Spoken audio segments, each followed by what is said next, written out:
Baiklah Bapak Ibu hadirin yang berbahagia, selanjutnya marilah kita ikuti bersama diskusi dan juga dilanjutkan tanya jawab yang akan dipandu oleh Bapak Rizkiansah SH LLM, Hakim Yusisial pada Biro Hukum dan Humas Mahkamah Agung selaku moderator. Waktu dan tempat kami persilakan. Bapak Ibu sekalian, kami berikan ruang kesempatan kepada Bapak Ibu yang hadir di ruangan ini untuk 2 orang penanya, untuk kemudian kami akan berikan selanjutnya kesempatan kepada teman-teman atau Bapak Ibu semua para peserta yang hadir secara daring. Perkenalkan, nama saya Husnul Khotimah dari Wakil Ketua Pengadilan Negeri Mojokerto. Ada 2 pertanyaan yang akan kami sampaikan. Yang pertama adalah mengenai prodeo dan yang kedua mengenai surat tercatat. Di dalam perkara prodeo tadi sudah disampaikan oleh Yang Mulia Bapak Samsul Ma'arif, dikatakan bahwa berdasarkan SK KMA nomor 363 tahun 2022, bahwa setelah kami pelajari di SK KMA itu perkara prodeo setelah masuk kemudian dipelajari oleh pada saat persidangan pertama aslinya itu disampaikan kepada majelis hakim. Kemudian majelis hakim memeriksa apakah syarat-syarat tersebut sesuai atau tidak. Apabila tidak sesuai, maka kemudian akan dikembalikan atau dilaporkan kepada Ketua Pengadilan Negeri. Itu petunjuk dari SK KMA nomor 363. Nah, tetapi kalau kita kembali ke belakang di Perma 1 tahun 2014 tersebut, perkara prodeo itu merupakan kewenangan dari Ketua Pengadilan. Jadi Ketua Pengadilanlah yang memeriksa syarat-syarat untuk kelengkapan dari perkara prodeo. Kemudian setelah diseleksi, bertanya kepada Pak Sekretaris apakah sudah sesuai anggarannya atau tidak, baru kemudian dikeluarkan penetapan. Nah, pertanyaan saya di sini, penetapan yang sudah dikeluarkan oleh Ketua Pengadilan apabila diloloskan untuk perkara prodeonya tersebut, bagaimana dengan pemeriksaan yang sudah dilakukan oleh majelis hakim? Apabila majelis hakim menemukan sebaliknya, apakah penetapan Ketua Pengadilan tersebut dapat dianulir? Itu yang pertama. Kemudian yang kedua, tentang surat tercatat. Ini saya yakin seluruh Indonesia bertanya tentang surat tercatat. Nah, kami kemarin sudah juga melakukan sosialisasi tentang Perma ini. Pertanyaannya adalah, karena surat tercatat ini praktek di daerah itu berbeda-beda. Contohnya seperti di surat tercatat yang dikirimkan ke kantor itu diterima oleh Satpam. Begitu pula dengan di perumahan-perumahan itu terkadang juga diterima oleh Satpam. Kalau panggilan mungkin bisa dilakukan langsung diberikan. Tetapi yang menjadi permasalahan di sini adalah tentang upaya hukum. Di dalam SK KMA 363 itu dikatakan bahwa pelacakannya itu melalui resi lacak itu. Bisa kita dilacak, ini diterima oleh sekian, diterima oleh siapa. Nah, misalnya sudah diterima oleh seseorang yang bukan orangnya langsung, nah itu kan juga sangat berbahaya, Pak. Bagaimana upaya hukumnya? Berapa lama dia harus melakukan upaya hukum? Surat tercatat, baik panggilan maupun upaya hukum. Kemudian bagaimana penghitungan secara patut dan sahnya itu seperti apa? Karena belum dijelaskan juga di dalam SKKMA itu. Jadi sekarang kami bertanya-tanya untuk upaya hukum, kemudian panggilan, kemudian juga biaya. Kalau biaya bisa kita samakan dengan panjar biaya nanti, karena sudah banyak yang bekerja sama dengan pos.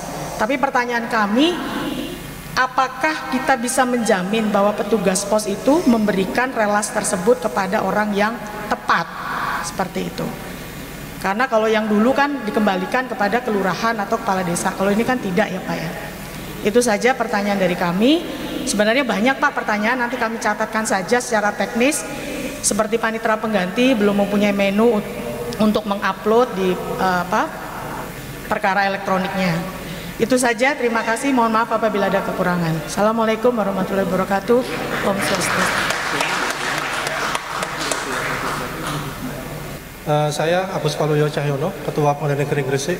Ada beberapa hal yang ingin saya tanyakan terkait dengan Perma nomor 7 tahun 2022, yaitu di mana masalah surat tercatat. Di dalam surat tercatat ini disebutkan bahwa apabila kita melaksanakan dalam praktek, di mana panggilan disampaikan oleh Bu Husnul tadi tidak selalu diterima oleh yang bersangkutan. Itu yang pertama. Bisa juga yang diterima karena tercatat, saya pernah tanya ke kantor pos, yang penting ada di rumah itu siapapun bisa menerima. Itu yang pertama. Kemudian kedua, jangka waktunya. Jangka waktu terkait dengan pengiriman dari kantor pos tersebut, karena ini terkait juga dengan hakim dalam menentukan penundaan sidang.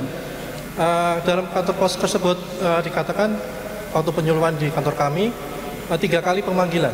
3 kali pemanggilan, apabila tidak bertemu dengan yang bersangkutan, maka bisa dikembalikan sesuai dengan kesepakatan atau sesuai dengan MOU dengan kantor kami, ataupun bisa juga tetap diserahkan kepada orang yang ada di rumah tersebut.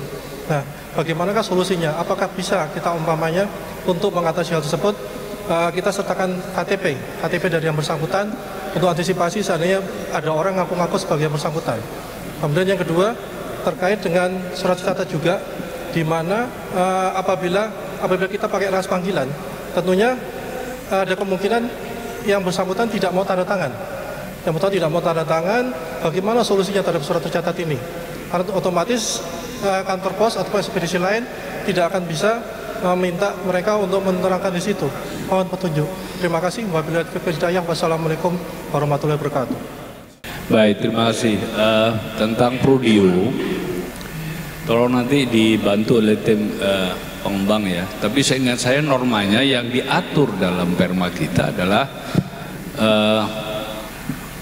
pihak yang mengajukan gugatan dan dia orang miskin.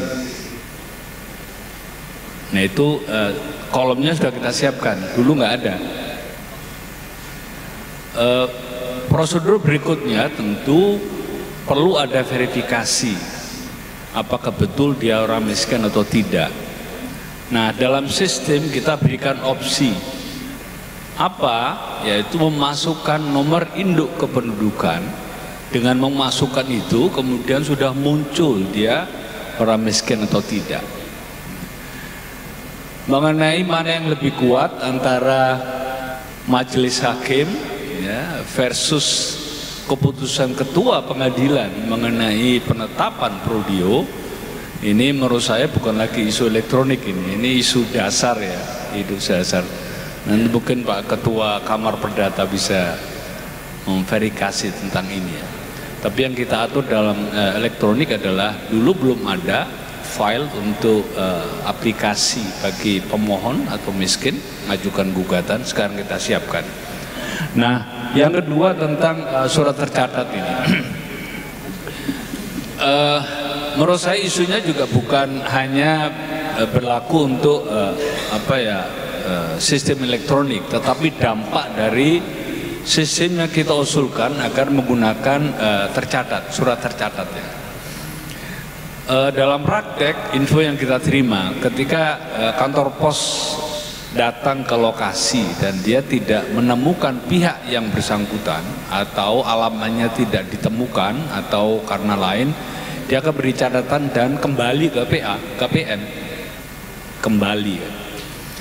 Pilihannya sekarang ada beberapa yang ini memang belum kita kembangkan. Satu, apakah setelah kantor pos ini kembali ke pengadilan, kita minta lagi untuk mengulang panggilan, tetapi bukan ke alamat, ke tempatnya lurah. Tapi itu berarti sudah panggilan kedua, kepala desa, ya kepala desa.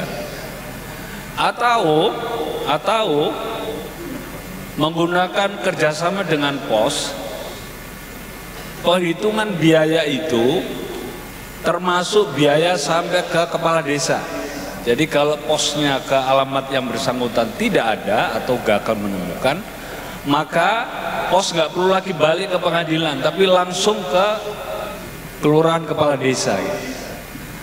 Nah kalau ini yang kita bangun, maka perlu ada kerjasama dengan pos dalam menentukan biaya ini, dalam menentukan biaya. Pilihan ketiga, tapi ini kembali kepada konvensional jadinya. Pilihan ketiga, ketika tidak ditemukan oleh pos, balik ke pengadilan, pengadilan menggunakan jurusita. Nah, ini kembali kepada isu lama ini, manual lagi. Kalau menurut kami ini tidak tepat gitu, karena tidak menyelesaikan, meng-create namanya efisiensi ya.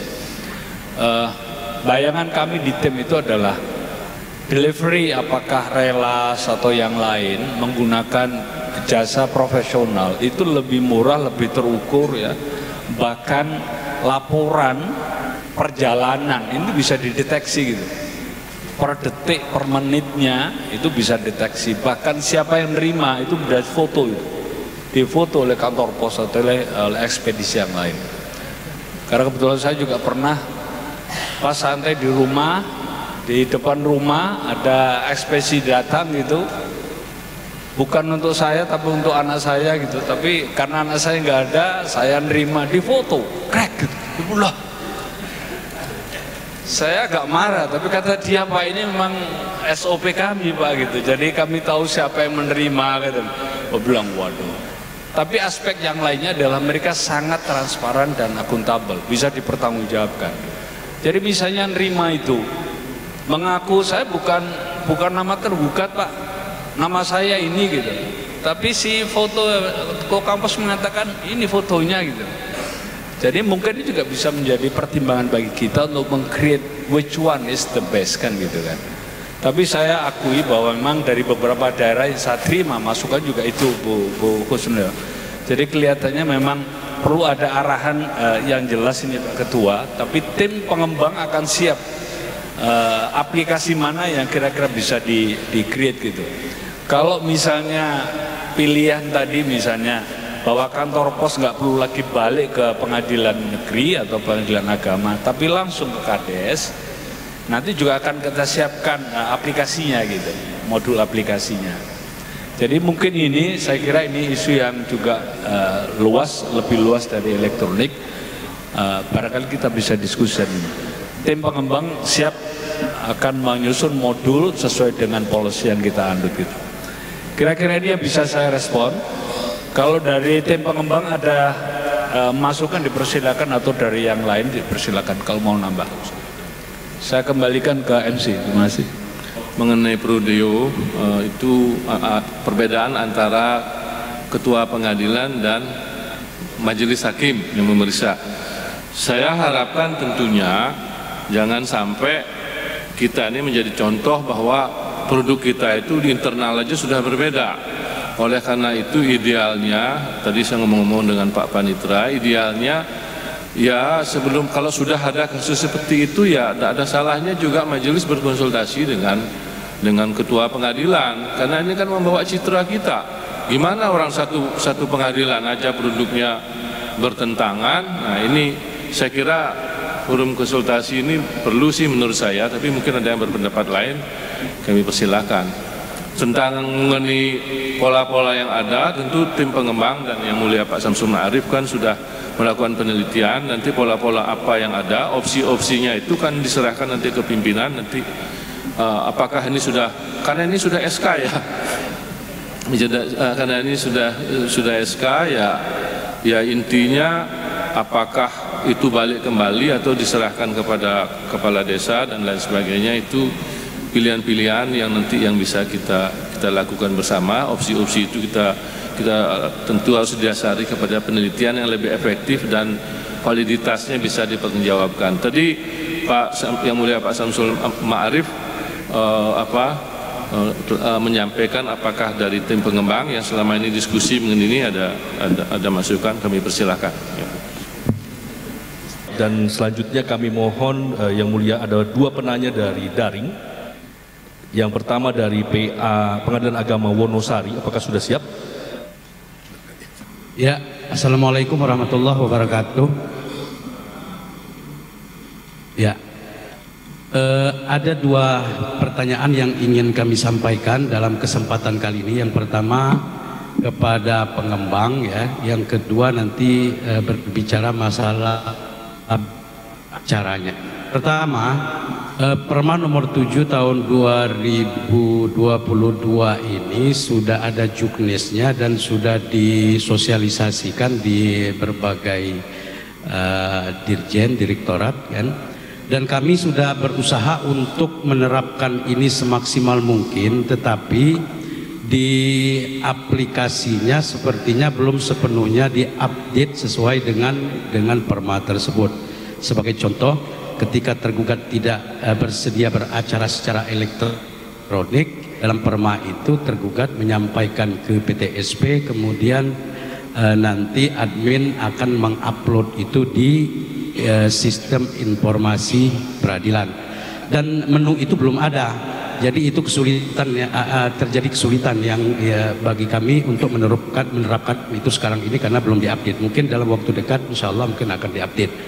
Sebagai usul ini kepada tim pengembang untuk menu upload alat bukti, kalau selama ini upload alat bukti itu yang ada menunya hanya untuk penggugat saja, untuk tergugat nggak ada menunya.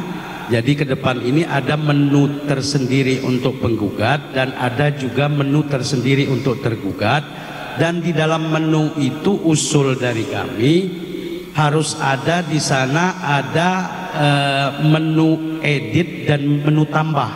Kalau menu upload alat bukti yang ada selama ini, ketika kita ada alat bukti yang baru kita masukkan ke sana akan tertimpa nanti alat bukti yang lama. Jadi untuk pengembang usulnya untuk penggugat dan tergugat menunya tersendiri, ada edit dan ada tambahnya. Itu yang untuk bagian aplikasinya. Untuk beracara ini pengalaman kami yang sudah kami jalankan ya, ketika tergugat tidak bersedia beracara secara elektronik, apakah memungkinkan? Karena kalau kita lari ke Perma nomor 7 tahun 2018 itu 2022 itu sendiri, kalau tergugat tidak bersedia beracara secara elektronik, tergugat harus menyampaikan jawaban soft copy jawabannya ke PTSP, kemudian replik nanti disampaikan oleh jurusita melalui surat tercatat. Padahal di dalam Perma nomor 7 tahun 2022 itu WhatsApp itu diakui sebagai alamat elektronik. Apakah memungkinkan untuk lebih efektif dan efisiennya ketika tergugat tidak bersedia beracara secara elektronik, tetapi menjawab yang dilakukan, jawab jinawab yang dilakukan oleh pihak yang tidak bersedia itu cukup dia sampaikan melalui alamat elektronik yang dia punya, seperti melalui WhatsApp atau email misalnya, sehingga dia tidak perlu datang lagi ke pengadilan menghadap ke PTSP.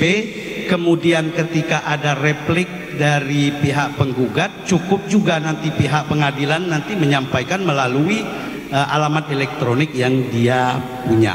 Sementara di dalam Perma nomor 7 tahun 2022 mekanisme seperti itu sepertinya belum diatur, termasuk di dalam judisnya.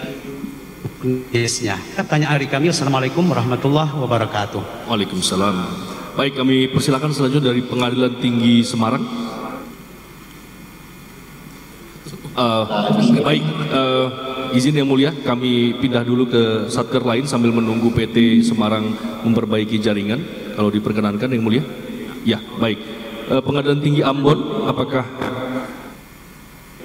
Oke, baik. Sepertinya koneksinya juga mengalami hal yang sama. Yang mulia, kita pindah lagi ke. Baik, yang mulia Bapak Samsul Ma'arif, kami persilakan sambil menunggu nanti ada pertanyaan lagi di Zoom. Kami persilakan yang mulia. Ya, baik, terima kasih. Ini dari PA Wonosari. Saya kira masukan yang baik ya. Kita akan tampung, tetapi perlu ya saya sampaikan bahwa memang belum semua aplikasi sudah terbangun. Ya. Jadi mohon dijelaskan kepada mereka, ya, para pihak ya, bahwa sabar sebentar karena aplikasinya belum terbangun. Insya Allah dalam beberapa bulan lah, mungkin 1-2 bulan ini insya Allah akan terbangun. Nah, untuk bukti dari tergugat, seingat saya normanya sudah ada ini ya. Tapi saya perlu cek lagi dari aplikasi. Seingat saya juga sudah tersedia slot bagi tergugat ngajukan bukti ya. Seingat saya sudah ada ini. Sehingga sudah ada bagi penggugat maupun tergugat slot untuk mengajukan bukti itu sudah ada ya. Bahkan tambahan bukti juga bisa diajukan kok. Ya. Nah, memang sekarang lagi kita kembangkan tentang waktu karena normanya itu bisa diajukan bahkan sebelum kesimpulan. Nah, ini yang lagi kita sempurnakan. Tapi intinya bahwa baik penggugat maupun tergugat, slot untuk menu untuk mengajukan bukti sudah ada. Tentu nanti akan kita cek lagi apakah memang ada persoalan di sana di aplikasinya ya. Kemudian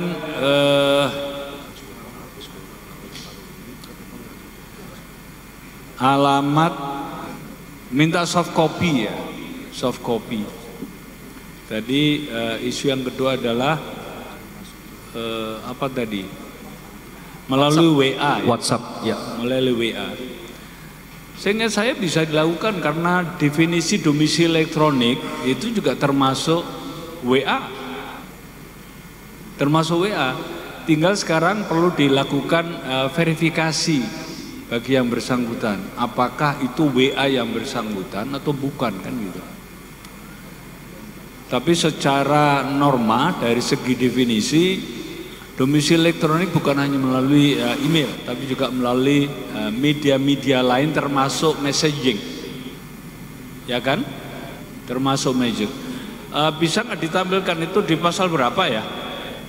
Pak Rio, pasal berapa itu?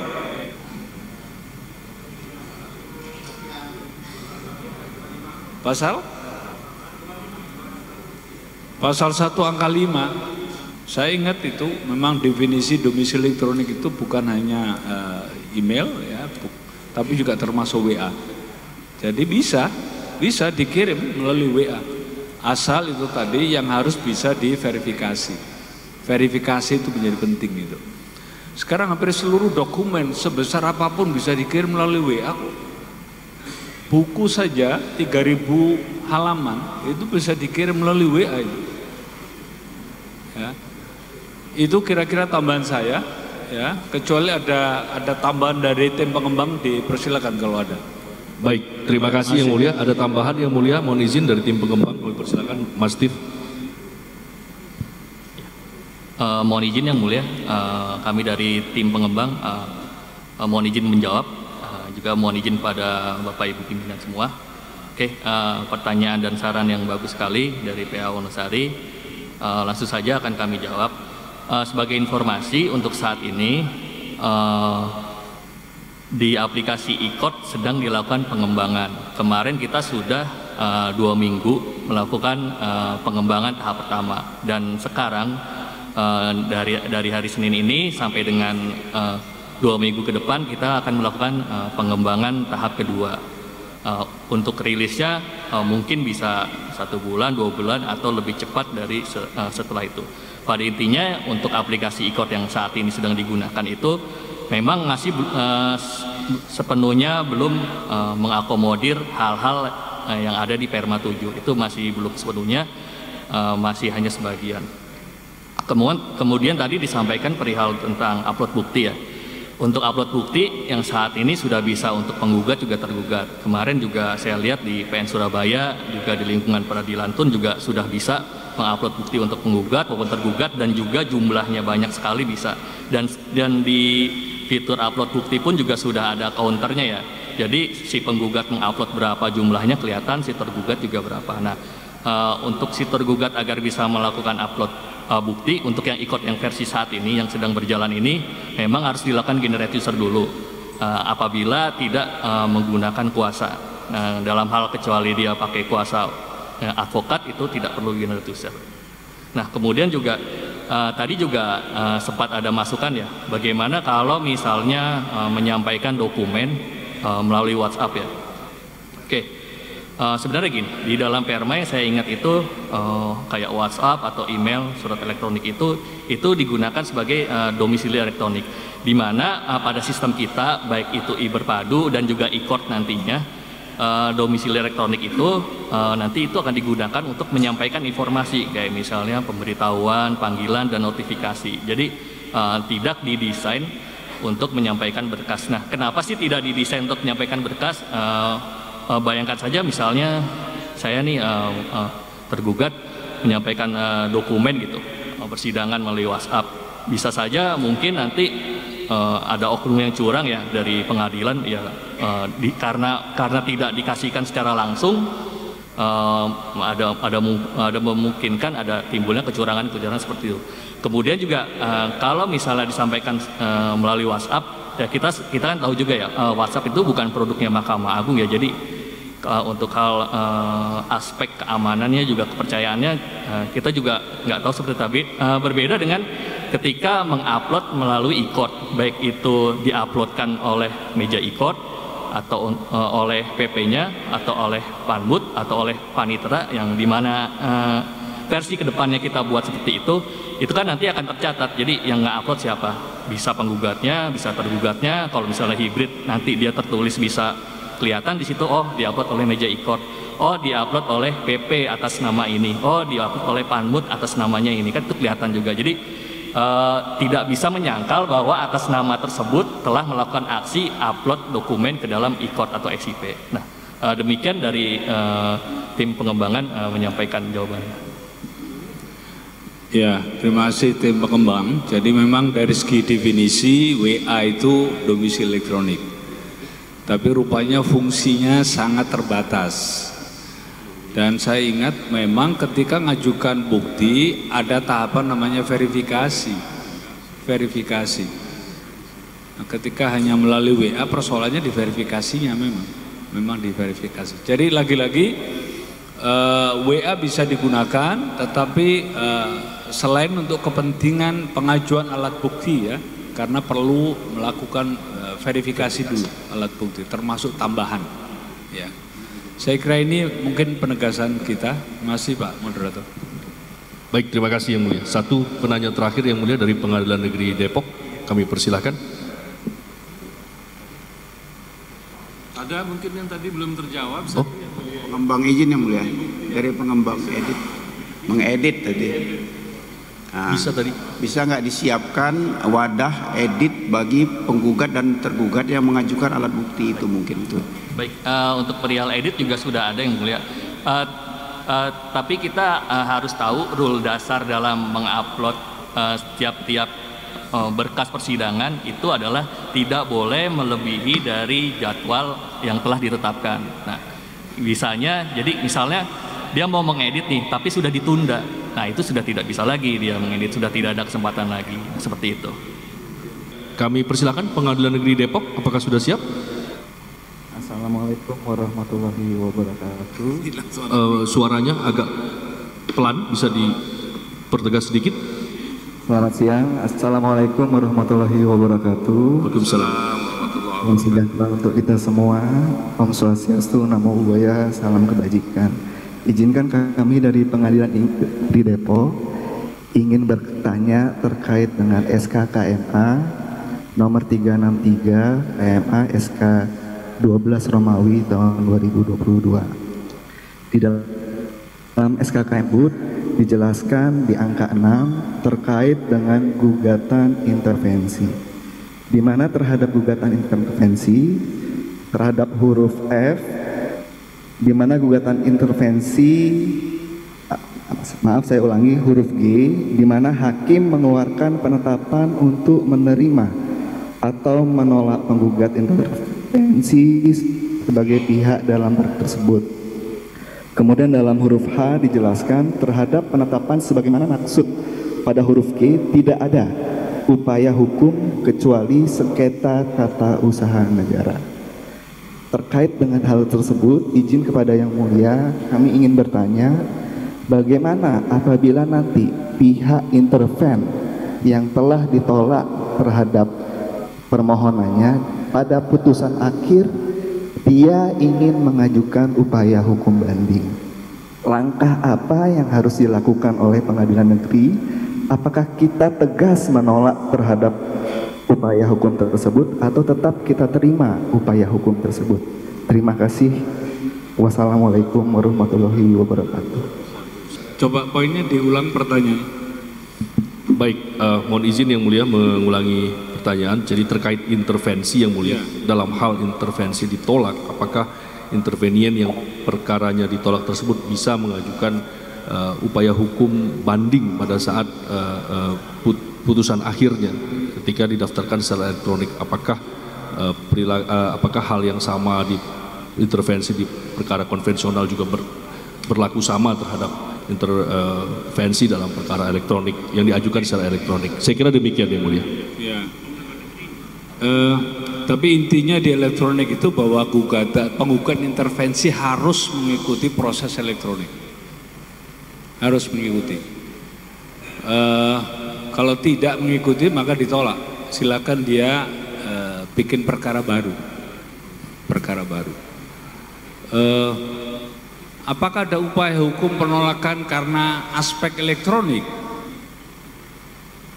Artinya ditolak untuk masuk karena memang dia ingin masuk konvensional gitu, kita tolak. Menurut saya nggak ada upaya hukum itu. Tidak ada upaya hukum. Pertanyaannya apakah dia dirugikan? Toh ada upaya lain, dia bisa ngajukan gugatan sendiri gitu. Jangan mengganggu proses yang sudah elektronik ini gitu. Ya kan? Itu kalau saya, tapi mohon mungkin Pak Tuaka Perdata ada perspektif lain, silakan. Menurut saya sih sama yang mulia, karena dia sebagai pihak kan sudah tidak diakui sebagai intervenian. Oleh karena itu ya bagaimana dia dalam putusan akhir untuk mengajukan upaya hukum, dia bukan pihak gitu, Pak. Ya, saya kira yang mulia sudah tepat, ajukan gugatan baru aja. Baik, terima kasih. Kita beri tepuk tangan untuk para pimpinan dan kita semua yang hadir di sini, termasuk yang hadir di dalam jaringan. Bapak Ibu sekalian, kita tentunya ingin lebih lama di diskusi ini, namun ada waktu yang membatasi kita. Teman-teman di wilayah timur yang mulia sudah lewat 2 jam ini yang mulia, dan kita di sini sudah hampir jam 1. Jadi saya kira mohon izin yang mulia, sekaligus kami juga ingin menyampaikan dalam forum ini 16 Februari 4 hari yang lalu yang mulia Ketua Mahkamah Agung telah menandatangani surat keputusan untuk tim sosialisasi Perma 6, 7, dan 8. Ini tentunya akan kita segera tentunya dengan arahan yang mulia Pak Samsul Ma'arif sebagai koordinator, Pak Kepala Biro sebagai sekretaris, untuk kita kemudian menindaklanjuti beberapa hal yang kemudian belum bisa kita jelaskan pada forum hari ini karena keterbatasan waktu. Saya kira demikian yang mulia, izinkan kami tidak lagi menyimpulkan karena saya kira semuanya sudah sangat jelas. Oh ya, baik yang mulia, kami persilakan. Baik, hidup nih? Hidup ya. Baik saudara-saudara semua, rekan-rekan saya dimanapun Anda berada, saya bergembira mendengar diskusi yang barusan terjadi. Ini memang yang saya harapkan. Inilah gunanya saya membentuk SK sosialisasi itu. Suasana seperti inilah yang saya inginkan dari saudara-saudara saya di seluruh tanah air. Kenapa? Kita ini merubah paradigma, saya katakan tadi. Yang selama ini kita konvensional, yang datang ke pengadilan, kasih surat, berkas, terima, periksa, kembali. Begitu selama ini yang kita lakukan. Sekarang mau kita rubah, kita mau menggunakan IT administrasi. Nah ini tantangan bagi kita.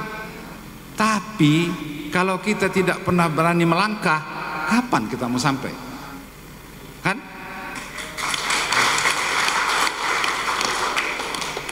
Melangkah dulu kita, baru ada kemungkinan kita sampai. Nah, di mana permasalahan ini timbul? Begini.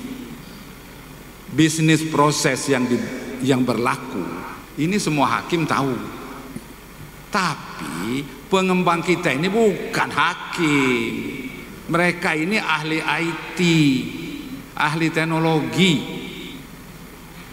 Nah, jadi bisa jadi yang sudah dirancang sedemikian rupa pasal demi pasal oleh ahli-ahli bisnis proses kita, oleh para hakim yang ahli, diterjemahkan oleh kawan-kawan IT belum sepenuhnya tepat. Satu, ini yang saya perlu masukkan. Lalu yang kedua, tantangan di lapangan di masing-masing pengadilan itu kadang-kadang tidak sama. Yang tidak kita bisa bayangkan di Jakarta ini terjadi di daerah-daerah tertentu. Nah ini tentu harus diterjemahkan proses itu ke dalam IT kita. Nah oleh karena itu saya mengharapkan betul masukan-masukan seperti ini. Mungkin tanya jawab tadi hanya sebagian kecil yang bisa masuk, tapi mungkin ada ruang chat di sini. Silahkan masukkan semua temuan-temuan di lapangan yang perlu kita perbaiki. Kita perbaikin bersama, kita cari jalan keluarnya bersama. Seperti yang saya sebutkan di awal tadi, tidak ada kesulitan itu yang tidak bisa kita atasi kalau kita bersama-sama mencari jalan keluar. Kita tidak akan pernah sampai ke tujuan kalau kita tidak berani melangkah. Nah, kita sudah bersepakat, mari kita melangkah, kita tuju peradilan yang modern berbasis IT. Nah, jadi saya terima kasih diskusi pada hari ini. Silahkan selanjutnya tim sosialisasi bekerja lebih cepat lagi. Tim pengembang juga terus mengikuti mana-mana yang perlu diperbaiki, mana-mana yang belum dibangun, silahkan dibangun. Jangan pernah berhenti sebelum sampai ke tujuan. Ya. Sekali layar terkembang, pantang surut ke belakang. Oke, semuanya begitu ya. Yang pokok bagi kita, yang penting bagi kita, kita menuju ke peradilan yang modern berbasis IT tentu tidak bisa seperti membalik telapak tangan. Perlu kerja keras dan kesungguhan kita bersama. Kalau ada hal-hal selama perjalanan yang setapak demi setapak ini muncul yang tidak terjangkau dalam proses, yang belum terjangkau dalam proses, ambil tindakan. Jangan pernah merugikan pencari keadilan. Itu yang penting. Karena tujuan kita membangun ini untuk memudahkan para pencari keadilan dalam berproses. Ya. Oke, terima kasih para tim pengembang, tim sosialisasi, tim pengembang, dan kita semua, mari kita bersama-sama kita lanjutkan terus diskusi ini, sosialisasi ini kita lanjutkan terus. Mungkin yang akan datang dilengkapi, begitu dipersoalkan pasal berapa langsung keluar dari sini. Bisa kita lihat, nih juknisnya mana, ini mana yang perlu kita perbaiki, begini. Jadi itu kan solusi kita bersama. Kalau belum bisa, kita pikirkan sama-sama apa itu jalan keluarnya itu. Kan bisa saja tuh terjadi yang tidak pernah terbayangkan atau muncul. Ya sama-sama kita pikirkan seperti apa. Tapi sekali lagi jangan merugikan pencari keadilan. Ya, oke, baik. Saya terima kasih. Mudah-mudahan pertemuan kita pada siang hari ini pertemuan perdana, ditindaklanjuti dengan pertemuan-pertemuan berikutnya, dan kelak kita akan bisa mencapai apa yang sama-sama kita inginkan, peradilan modern berbasis IT. Terima kasih. Terima kasih Yang Mulia Ketua Mahkamah Agung. Dengan demikian Bapak Ibu yang kami hormati, berakhirlah sudah acara sosialisasi kita pada hari ini. Boleh kita berikan tepuk tangan untuk kita semua atas suksesnya sosialisasi kita pada hari ini.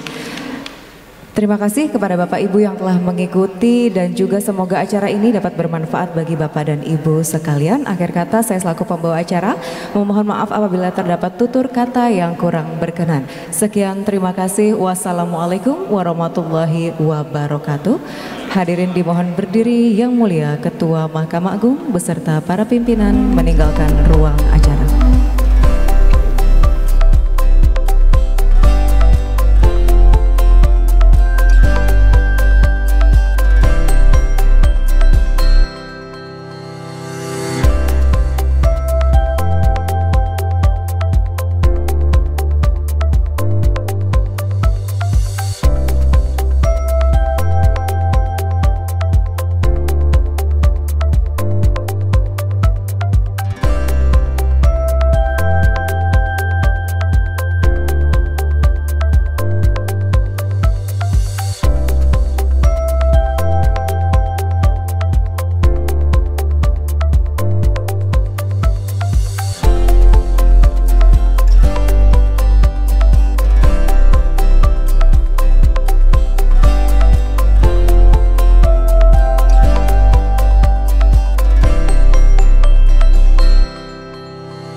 Bismillahirrahmanirrahim.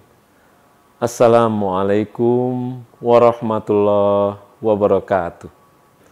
Di kesempatan yang baik ini, selain rasa syukur pada Allah SWT, Tuhan yang Maha Kuasa, dari lubuk hati yang paling dalam, kami haturkan ucapan terima kasih yang tiada terhingga bagi Yang Mulia Ketua Mahkamah Agung Republik Indonesia, Bapak Profesor Dr. Haji Muhammad Syarifuddin SHMH, yang berkenan meluangkan waktu untuk hadir sekaligus meresmikan ruang PTSP baru kami, PN Surabaya. Kehadiran Yang Mulia juga disertai dengan Yang Mulia Bapak Wakil Ketua Mahkamah Agung Republik Indonesia yang saya muliakan, Bapak Dr. Haji Sunarto SHMH, berikut jajaran pimpinan Mahkamah Agung lainnya.